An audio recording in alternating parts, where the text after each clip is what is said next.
300 դպրոց 500 մանկապարտեզ պետական ծրագրով հիմնանորոգվող կրթական հաստատություններից մեկն էլ Սևան համայնքի Ծովագյուղ բնակավայրի մանկապարտեզն է։ Այս տարվա մարտին մեկնարկած շինարարությունն ակտիվ ընթացքի մեջ է եւ արդեն աշնանը 120 երեխա նախադպրոցական լիարժեք կրթություն ստանալու հնարավորություն կունենա։ Մանկապարտեզը կգործի 4 խմբով։ Եթե մենք խրախուսում ենք նախադպրոցական ուսումնական հաստատություններում երեխաների ընդգրկվածության ապահովումը, բնականաբար պիտի հաշվի առնենք, որ այդ երեխաները պիտի գնան ժամանակակից չափորոշիչներին համապատասխան հաստատություններ եւ իհարկե ստանան նաեւ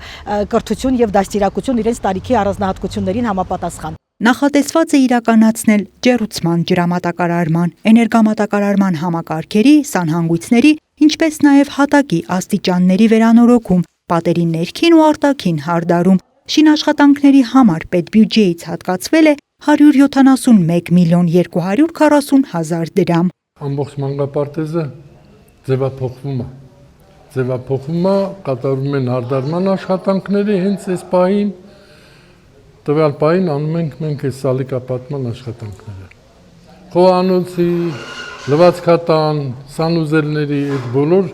աշխատանքները հիմա են կատարում, քանի որ դա կապված է նաև կտրման աշխատանքների հետ, որը փոշի առաջացնում, մենք այս մյուս աշխատանքները ժամանակավոր դադարեցրել ենք։ Այդ ավարտում ենք, անցնում ենք մաքուր աշխատանքներին։ Շինարարության ընթացքին վերահսկող կառույցներին հավասար հետևում են նաև մանկապարտեզի հարևանությամբ բնակվողները գրեթե ամենօրյա ռեժիմով։ Ուրախ են, որ գյուղի փոքրիկները բարեկարգ կրթօջախ են ունենալու։ Նոր տեսքով, նոր խաղալիքներով, նոր ամեն ինչով հաճելի չի դառնա երեխեքին։ Շատ հաճելի կլինի։ Աշխատում են այդ մարդիկ մեկ օր իրանց գործից հետ չեն գած, ամեն ինչն էլ անում են։